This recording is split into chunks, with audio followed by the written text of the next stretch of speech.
Master Gu smiled discreetly as he had expected the scenario to unfold, and he had wondered if it was time for the parent-child conference between those in the same cultivation realm.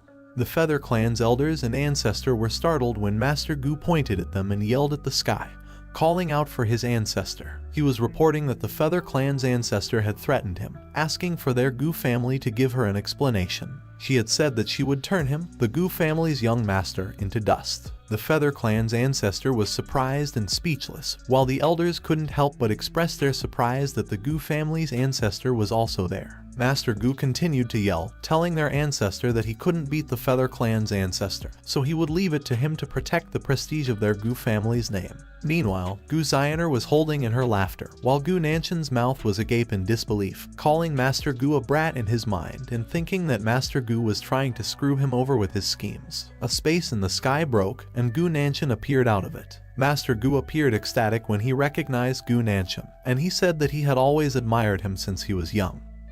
But he had been in seclusion for more than 10 years, so he hadn't been able to see him. Meanwhile, in his mind, he was gauging that Gu Nanshan was probably around the sovereign realm. Master Gu bowed and greeted Gu Nanshan, his ancestor. Gu Nanshan was clearly annoyed, calling Master Gu a little brat. But Master Gu paid no mind to his foul mood and thanked him for the praise. He said that after all, he was the one who had instructed them to do such a thing, so he was just doing as he was told. Meanwhile, the ancestor of the Feather Clan looked anxious as she wondered why she couldn't detect any aura of a supreme-grade quasi-sovereign realm on Gu Nanshan. Instead, she felt as though he had an endless well of power. On the other hand, the elders of the Feather Clan wondered if Gu Nanshan was the ancestor of the Gu family. It didn't seem as though he was in the quasi-sovereign realm, so they speculated that Gu Nanshan could only be in the supreme grade realm.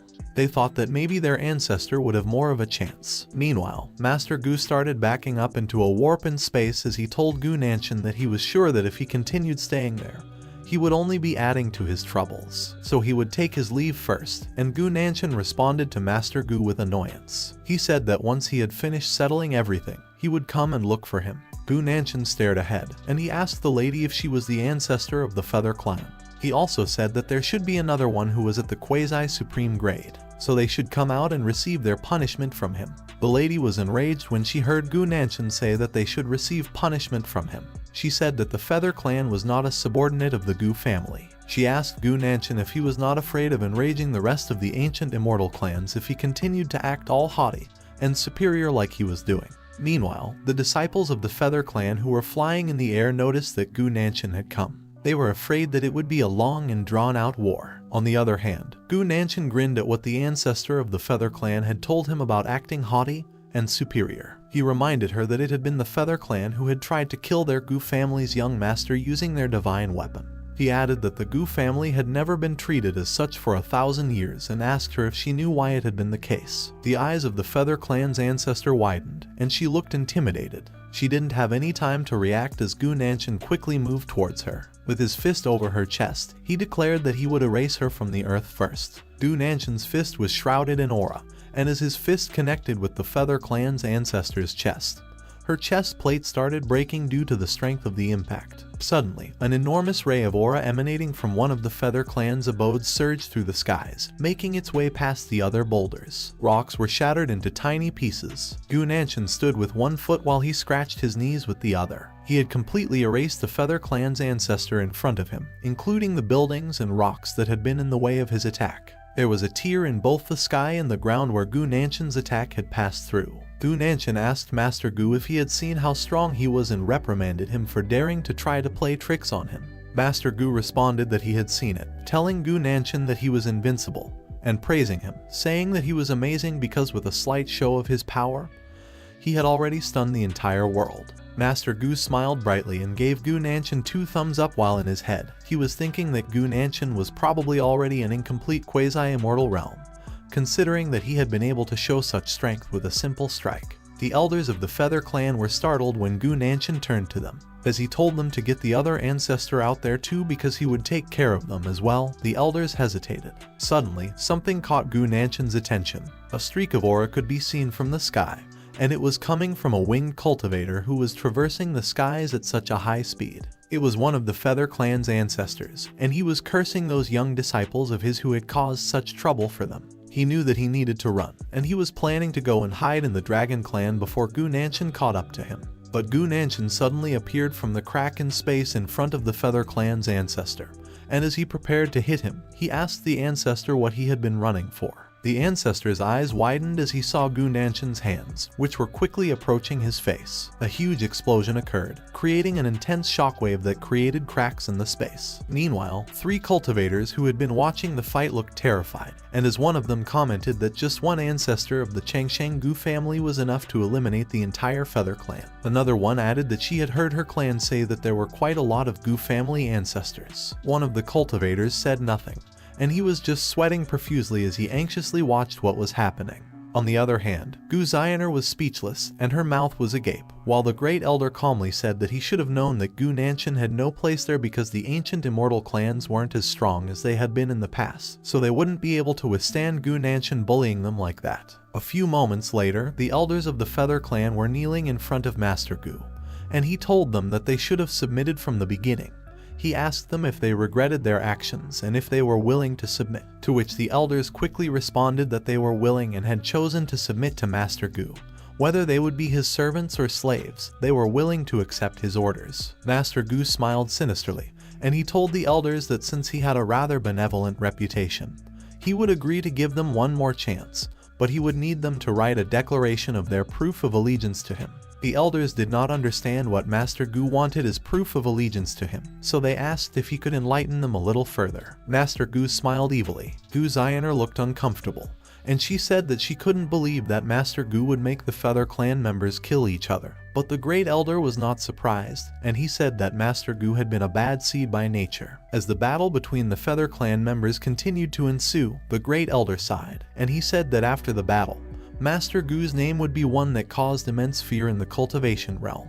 After many hours, while Master Gu was traversing through the sky, riding his flying ship, the other cultivators exclaimed that the immortal gate had appeared, so they might be lucky and get an item or a chance to help them become immortals. They rushed and said that they couldn't lose the initiative. Master Gu smiled, unaware of the person who had called him from the other ship. In his mind, he was thinking that the other cultivators should go and fight each other for those remnants he had left behind, as he had already taken everything that was good.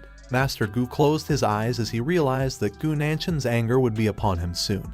But he still needed to make use of his strength. Since Gu Changge's family didn't support him, he would have to think of a way. Master Gu suddenly thought of something and smiled sinisterly as he remembered that the 7th princess from the Sea Palace had died because of Gu Changge. Master Gu told his men that it had been a difficult journey for them all, but his men said that it was something they should do. They mentioned that their swords would always point based on his will, so until the day Master Gu took over the Gu family, they would be willing to sacrifice themselves to pave the way for the future generations of the Gu family. Master Gu was pleased with what they said and instructed them that they would return to the Taoist Immortal Palace. A few moments later, at the Sovereign Peak, the floating ships were approaching the walls. A voluptuous lady approached Master Gu from behind, calling him master and asking him if everything had gone according to plan. The lady was Yan Jai, and she thought that in the past, she could still feel something dangerous emanating from Master Gu. However, at that moment, he was just as plain as a regular person. She figured that his cultivation must have progressed even further. She thought that with how talented Master Gu was, she was afraid that he was already on par with those more powerful than her. Master Gu smiled, and he told Yan Jai that it was great timing for her to come and see him because he had something he needed her to do for him. Yan Jai knelt and requested that Master Gu instruct her as he saw fit, but Master Gu sighed and told her that there was no need for her to do such a thing. Master Gu helped her up, and he told her that he had just needed her help to find the location of a few individuals, and Yan Jai asked Master Gu if there was someone he wished to find. While buying an item in his system, Master Gu confirmed that she was right, and he said that he would send her the information about them later because they had disappeared from the world for about 10 years. Master Gu gave the item to Yan Jai, and he told her that it was the realm-breaking charm, and he reminded her to be careful while she was on her journey. Yan Jai's eyes widened as she saw the realm-breaking charm because it was an extremely rare life-saving treasure. Master Gu placed the realm-breaking charm in the palm of Yan Jai's hand. Yan Jai was touched when Master Gu told her that he would be incredibly upset if she were to die. With a determined look on her face, Yan Jai told Master Gu not to worry because she would not let him down. While in her mind, she was thinking that Master Gu must truly have cared for her because he had given her so many precious charms. Cultivators traveled at high speed over some ruined buildings. The guy sighed, saying that the place had used to be the clan territory of the ancient Sun family, but currently, it was nothing more than ruins, and the green-haired lady said that it was bound to happen as they had offended someone. As the green-haired lady was about to mention who the ancient Sun family had offended, the pink-haired lady behind her stopped her by covering her mouth, telling her not to mention the name if she wanted to live. Suddenly, a gigantic surge of water appeared in front of them, and they wondered what was going on. The three of them looked apprehensive, as they didn't know what just had happened. The guy looked horrified as he saw something he recognized. The vast sea in front of them was split in two. They saw flags, and they recognized that they were from the Sea Palace. A huge number of soldiers marched on the dry land in the middle of the divided sea. The guy looked anxious as he wondered what the Sea Palace was trying to do with such a large number of soldiers. As the pink-haired lady said that she had heard from her senior brother who had gone to the ancient immortal lands that the Sea Palace's 7th princess had died there, and that her death had been caused by the Gu family. The green-haired lady asked if she thought that the Sea Palace had come there for revenge. Meanwhile, Master Gu was sitting at a table in front of the entrance to the ancient immortal continent. The Great Elder, Gu Zioner, and Gu Nanshan gleefully emerged from the entrance, and as Gu Nanshan was asking Gu Zioner if she was satisfied with the treasures inside the Feather Clan's treasury, the Great Elder chimed in, telling Gu Zioner to really thank Gu Nanshan for helping her obtain so many ancient immortal treasures. So Gu Zioner thanked Gu Nanshan for really treating her well. Gu Nanshan proudly laughed. Gu Zioner told the Great Elder that he was amazing as well, and the Great Elder was so flattered that he couldn't help but laugh. As the three of them made their way, Master Gu greeted them and welcomed them back. The three of them were still smiling as they looked to see who the person greeting them was. Their expressions quickly turned sour when they realized who it was. The Great Elder asked Master Gu what he was doing there, and Master Gu told him that he was there to welcome them as well as to see if Gu Zioner had been diligent in increasing her cultivation. Master Gu grinned when he sensed that Gu Zioner's cultivation had increased since they last had seen each other, and he said that, as her brother, that made him incredibly happy. Gu Zioner just stuck out her tongue and taunted Master Gu in response. Master Gu asked Gu Zioner if she had still been blaming her for what had happened before.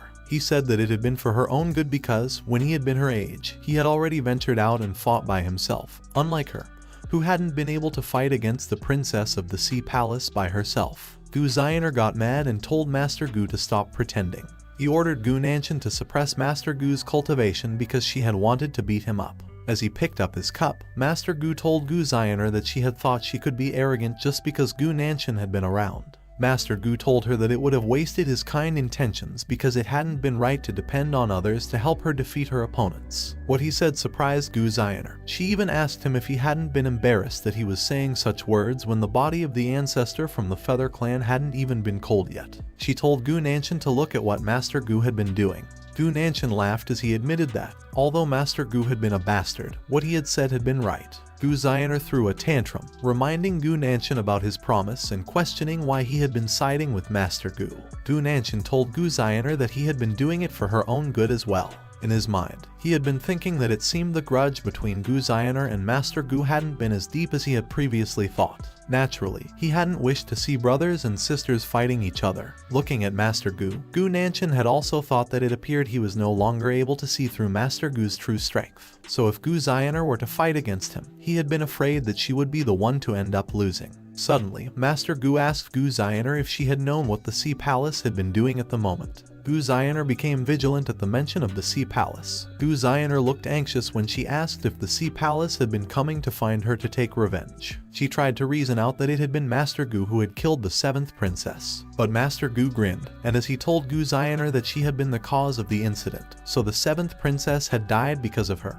He was thinking that he was sure Gu Zioner was even more clueless at the moment. She couldn't tell if he had been truly trying to help her or harm her, but that had been perfectly fine. Gu Zioner was in a panic, and she was annoyed at the prince she had first encountered, calling him a fishy bastard and saying that they had been so annoying that they had been even more annoying than Master Gu. Master Gu approached the Great Elder and said that he was there to discuss something with him, which made the Great Elder think about what tricks Master Gu had been trying to play at the moment. Master Gu said that the Great Elder had always wished to protect the ancient immortal lands, but with the resurgence of the Immortal Gate, all kinds of experts had started making their way towards it, causing an immense disturbance in the ancient immortal lands. With such a disturbance, the ancient immortal lands would probably be destroyed in the end. He added that turmoil would only increase with no one ruling over the ancient immortal lands, but he also said that it was also an opportunity for the Taoist Immortal Palace. The Great Elder was enraged, reprimanding Master Gu for having the gall to say such a thing when he had been the one who had caused all that turmoil and destruction. He said that since the cause of it all was Master Gu, the Taoist Immortal Palace wouldn't have a hand in any of those faction fights because that had been a rule that had been passed down by the sect since ancient times. Master Gu sighed, and he reminded the Great Elder that he still owed him a favor. He also added that Gu Zioner was a part of their Gu family, so if the Great Elder had really been thinking for her, he should consider his suggestion. Gu Zioner chimed in, and she told Master Gu not to dare use her to make things difficult for the Great Elder because he had definitely been trying to do something. The Great Elder got extremely mad, and he asked Master Gu if he had been threatening him. Gu Nanshan got nervous as he observed the situation unfold in front of him. Master Gu bowed to the Great Elder and said that he wouldn't dare do such a thing. He said that he was just reminding him that Gu Zioner's position had still been awkward, so he hoped that the Great Elder would consider things thoroughly. Master Gu added that he knew that the Great Elder had concerns about ruling over various ancient immortal clans due to his status and position, but he hadn't had such concerns. The Great Elder laughed when he realized what Master Gu had truly been plotting, and as he released a tremendous amount of aura, he asked Master Gu if he could guess what it was that he had truly wished to do at the moment. The waves of aura that the Great Elder had been releasing had been so strong that the things that had been in its way had been shattered into pieces. The entrance to the ancient immortal continent had also been warped by its strength. Gu Nanshan was speechless while Gu Zioner yelled at Master Gu for being shameless when he quickly stood behind Gu Nanshan to protect himself. Master Gu said that he was guessing that the Great Elder had misinterpreted his words, so he asked Gu Nanshan if he had not gone to help him out there and if he was just going to leave things as they were. The Great Elder exhaled deeply to calm himself. The Great Elder told Master Gu that he had been too arrogant, questioning him about how he could have ruled over those ancient immortal clans with just himself alone, and he said that it had not been possible even with his position and status. Master Gu proudly told the Great Elder to leave those problems to him and that there had been no need for him to worry about them. The Great Elder said that he could agree, but under the condition that he swore upon his Taoist heart to never harm Gu Zioner, and that the entire Gu family had to acknowledge her as part of the family. Gu Zioner, Gu Nanshan, and Master Gu were rendered speechless at what the Great Elder had just said. Gu Zioner had been the first to break the silence by calling out to the Great Elder, and Master Gu had sighed, questioning why it had seemed that everyone close to him had borne some form of ill will against him. The Great Elder paid no mind to Master Gu's remarks, and he asked him if he agreed to those conditions or not. Master Gu gave it some thought, saying that if he swore upon his Taoist heart, he would always be tied down, unable to retaliate, and in contrast, the person he had pledged to would still be able to do anything to him and even kill him, so he had requested that the Great Elder allow him some time to think about it because his conditions had been a bit much. The Great Elder discreetly smiled as he thought that Master Gu would have never thought that he would force him to also make a Taoist heart pledge when he had been the one who had first forced him to, and he told Master Gu that his request had been very simple, but he could understand Master Gu if he hadn't wished to agree to it. But if that had been the case, he couldn't have pushed through the ancient immortal plan that he had thought of. But they were surprised when Master Gu spoke up and said, with a smile on his face, that since it was Gu Zioner, he wouldn't mind agreeing to such a request. Master Gu said that the Great Elder loved Gu Zioner so much as her teacher that he was even willing to go against the sect rules to protect her, and as her brother, he didn't see what problem there was for him to make a Taoist heart pledge. Without any delays, Master Gu pledged upon his Taoist heart that he would never cause harm to Gu Zioner, and that he would help her recover her former position in the Gu family, and if he failed to do those things, he would die and turn to ash, never to be born again. Hearing Master Gu's pledge, Gu Zioner's eyes widened, and she seemed moved by what Master Gu had done. The people of the Sea Palace stood in front of the Taoist Immortal Palace, and they demanded that they hand over Gu Zioner. The guards were in a panic as they saw that the Sea Palace had brought a large number of people with them, making conflict inevitable. The Great Elder had yet to return, so they didn't know what they should do. Suddenly, Gu Zioner announced her arrival. She landed in front of the guards, stating that she would take responsibility for the things she had done. The guards became worried for her. The Sea Palace's commander, Hao Mao, remarked that Gu Zioner had some guts since she knew how to turn herself in to avoid being tortured by them. As Gu Zioner asked Hao Mao if he knew why the 7th princess had died, she was thinking that she couldn't discern Hao Mao's level of cultivation. Hao Mao asked Gu Zioner why the 7th princess had died. Despite her nervousness, Gu Zioner proudly stated that it was because the 7th princess's younger brother had tried to harm her and was killed by her. However, the 7th princess had knowingly abetted his actions, leading to her own death. Hao Mao asked Gu Zioner if she really thought that with the Taoist Immortal Palace supporting her, she could do whatever she wanted.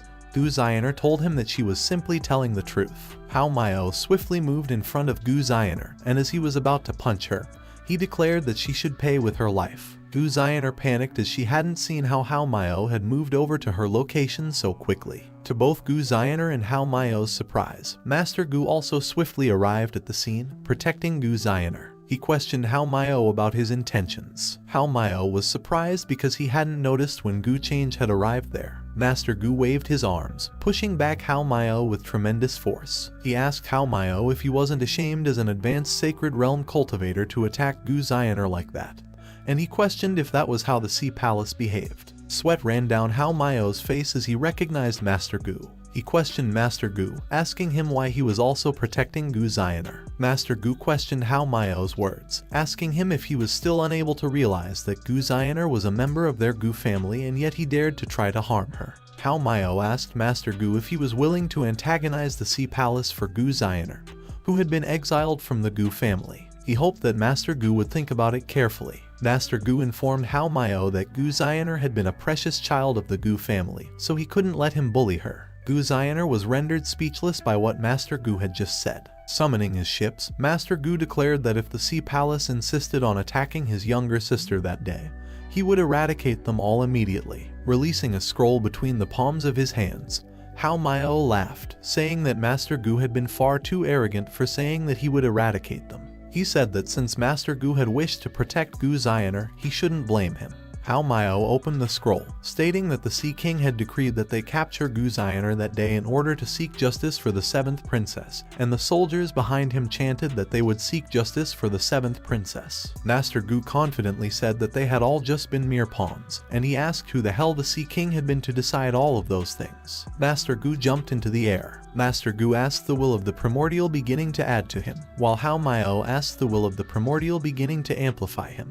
Waves of water filled the area. Both Master Gu and Hao Mao released a tremendous amount of aura, which they directed at each other. As Hao Mao continued to direct his aura towards Master Gu, he asked him if he had really thought that he had been there just for show. Master Gu smiled confidently and said nothing, but in his thoughts, he had told Hao Mao that he had just been a mere tool. Waves of aura were all over the place, and towering torrents of water spawned all over the place. The guards were submerged in water, and as one of them said that they had never imagined the primordial demon sect's secret technique to be strong enough for Master Gu to go against an advanced Sacred Realm cultivator. The other said that if they hadn't had the runes of the ancient city of immortal heavens protecting them, the place would have turned to ruins. On the other hand, people from the Sea Palace were thrown back by the force of Master Gu's attack.